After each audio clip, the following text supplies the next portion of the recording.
नमस्कार. भारत एक असा देश जिथे शेकडो भाषा आहेत, हजारो परंपरा आहेत आणि अगणित श्रद्धा आहेत ज्या एकत्र नांदतात. पण मग प्रश्न पडतो की इतक्या प्रचंड विविधतेतही एकतेचा धागा नेमका कसा विणला जातो? चला, आज आपण हीच एक विलक्षण गोष्ट सोप्या शब्दात समजून घेऊया. अच्छा, कधी 26 जानेवारीची परेड पाहिली आहे का? राजपथावर होणारी? डोळ्यासमोर आणा ते दृश्य, ते मोठे मोठे रणगाडे, शिस्तबद्ध सैनिक आणि वेगवेगळ्या राज्यांचे ते सुंदर चित्ररथ. ते फक्त एक संचलन नसतं, नाही का? ते तर भारताच्या एकतेचं एक जिवंत प्रतीक असतं. असं वाटतं जणू काही अख्खा देश एका धाग्यात विणला गेला आहे. आणि तो धागा कोणता? तर आपण सगळे भारतीय आहोत ही भावना. तर मग हे एकतेचं वस्त्र नेमकं कसं विणलं गेलंय तेच आपण आज पाहणार आहोत. सगळ्यात आधी आपण राष्ट्रीयत्व ही संकल्पना समजून घेऊ. मग भारताच्या विविधतेत एकतेचे भक्कम आधारस्तंभ कोणते आहेत ते पाहू. आणि शेवटी या देशाला एकत्र बांधून ठेवणारं सूत्र काय आहे याचा शोध घेऊ. चला तर मग पहिल्या टप्प्याकडे वळूया. हे मोठं चित्र समजून घेण्यासाठी आपल्याला आधी त्याचे मूळ धागे म्हणजे अगदी बेसिक गोष्टी समजून घ्याव्या लागतील. राष्ट्रीयत्व म्हणजे नक्की काय असतं? अगदी सोप्या भाषेत सांगायचं झालं तर राष्ट्रीयत्व म्हणजे आपण एक आहोत ही भावना. ही एक प्रकारची मानसिक आणि भावनिक जोडणी आहे जिथे लोक एका भूमीला आपली मातृभूमी मानतात. याच भावनेने खरं तर स्वातंत्र्य लढ्यात संपूर्ण देशाला एकत्र आणलं होतं. आणि जेव्हा हे सगळे वैयक्तिक धागे एकत्र येतात तेव्हा तयार होते राष्ट्रीय एकात्मता. ही एक अशी शक्ती आहे जी देशाला मजबूत बनवते आणि कोणत्याही मोठ्या आव्हानाला तोंड देण्यासाठी एकत्र उभं करते. आता येऊया मुख्य मुद्द्याकडे. भारत, जिथे प्रत्येक पावलावर विविधता आहे, तिथे ही एकता कशी टिकून राहते हे एक मोठं कोड आहे जे आपण आता उलगडणार आहोत. फक्त हा आकडा बघा, 22. या तर आपल्या संविधानाने मान्यता दिलेल्या अधिकृत भाषा आहेत. विचार करा, देशभरात या व्यतिरिक्त शेकडो भाषा आणि हजारो बोलीभाषा बोलल्या जातात. ही आहे भारताची एक अविश्वसनीय भाषिक श्रीमंती. आणि हो, ही विविधता फक्त भाषांपुरती मर्यादित नाहीये. धर्म, सण, खाण्यापिण्याच्या सवयी, पोशाख सगळंच किती वेगळं आहे. पण या सगळ्याच्या पलीकडे एक गोष्ट मात्र समान आहे आणि ती म्हणजे भारतीयत्वाची भावना. आणि हेच भारताला खऱ्या अर्थाने अद्वितीय बनवतं. मग प्रश्न येतो की ही एकता नेमकी कशावर टिकून आहे? तिचे आधारस्तंभ कोणते आहेत? चला, भारताच्या राष्ट्रीय एकात्मतेच्या या 5 भक्कम स्तंभांना जरा जवळून पाहूया.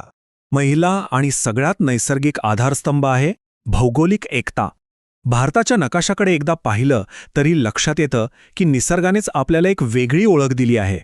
बघा ना, उत्तरेला अभेद्य हिमालय आहे आणि 3 बाजूनी अथांग समुद्र. या नैसर्गिक सीमांनी भारताला एक वेगळी भौगोलिक ओळख दिली आहे. आपण देशात कुठेही असलो तरी या भूमीशी एक नातं आपोआप तयार होतं. दुसरा आधारस्तंभ आहे राजकीय एकता. ही निसर्गाने नाही तर आपण स्वतःच निर्माण केलेली एक व्यवस्था आहे जी इतक्या मोठ्या आणि विविध देशाला एका सूत्रात बांधून ठेवते. विचार करा, संपूर्ण देशासाठी एकच संविधान, एकच न्यायव्यवस्था. यामुळे काश्मीरपासून कन्याकुमारीपर्यंत प्रत्येक नागरिकाला समान अधिकार मिळतात. कायदे वेगळे नाहीत म्हणून देश वेगळा नाही ही भावना यातूनच तर निर्माण होते. तिसरा आणि कदाचित सगळ्यात महत्त्वाचा आधारस्तंभ म्हणता येईल तो म्हणजे धार्मिक एकता. हा स्तंभ सहिष्णुता आणि परस्पर आदराच्या पायावर उभा आहे. भारतात धार्मिक सहिष्णुता केवळ कायद्याच्या पुस्तकात नाहीये, तर ती लोकांच्या जगण्याचा भाग आहे. दिवाळीत मुस्लिम बांधव शुभेच्छा देतात आणि ईदचा शिरकुर्माचा आस्वाद हिंदू घेतात. हेच सणोत्सव आपल्याला एकमेकाशी घट्ट बांधून ठेवतात. आता पाहूयात चौथा आधारस्तंभ, जो कदाचित थोडा आश्चर्यकारक वाटू शकतो, भाषिक एकता. इतक्या भाषा असूनही एकता कशी काय शक्य आहे? चला पाहूया. जरी आपल्या भाषा वेगवेगळ्या असल्या तरी अनेक भाषांची मुळं संस्कृतसारख्या प्राचीन भाषांमध्ये आहेत. प्रत्येक भाषेचं स्वतःचं एक समृद्ध साहित्य आहे. आणि म्हणूनच एक मराठी माणूस तमिळ साहित्याचा आदर करतो आणि बंगाली माणूस पंजाबी लोकगीतांचा आनंद घेऊ शकतो. हीच तर खरी भाषिक बंधुता आहे. आणि आता शेवटचा 5वा आधारस्तंभ, सांस्कृतिक एकता. हा एक अशा इंद्रधनुष्यासारखा आहे जिथे प्रत्येक रंग वेगळा आहे पण ते सगळे मिळून एक सुंदर चित्र तयार करतात. पंजाबचा भांगडा, गुजरातचा गरबा, महाराष्ट्राची लावणी आणि केरळचा कथकली या सगळ्या वेगवेगळ्या परंपरा मिळून एक समृद्ध भारतीय संस्कृती तयार होते. हे एक असं मोजेक आहे जिथे प्रत्येक तुकडा महत्त्वाचा आहे आणि त्याची स्वतःची एक ओळख आहे. बरं, हे 5 आधारस्तंभ तर आहेतच, पण त्यांना एकत्र चिकटवून ठेवण्यासाठी एक फ्रेमवर्क सुद्धा आहे.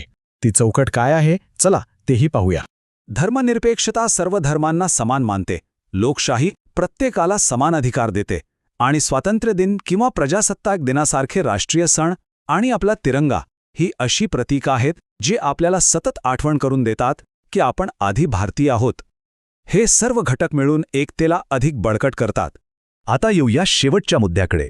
ही एकता केवळ भावना आणि कायद्यापुरती मर्यादित नाही, तर ती आपल्या रोजच्या जगण्याचाही एक अविभाज्य भाग आहे. ते कसं? चला पाहूया. आता हे एक साधं उदाहरण बघा, जे सगळं काही स्पष्ट करेल. समजा पंजाबमध्ये गहू पिकतो, तर तो विकला जातो थेट तामिळनाडूमध्ये, आणि गुजरातमध्ये जो कापूस तयार होतो तो विकला जातो बिहारमध्ये. याचा अर्थ काय होतो? सरळ आहे. कुठलंही एक राज्य स्वतःहून पूर्ण नाहीये. आपण सगळे खरं तर एकमेकांवर अवलंबून आहोत, आणि हे जे आर्थिक अवलंबित्व आहे ना, ते आपल्याला कुठल्याही भावनिक नात्यापेक्षा जास्त घट्ट बांधून ठेवतं, कारण आपल्या सगळ्यांची प्रगती एकमेकांमध्ये गुंतलेली आहे.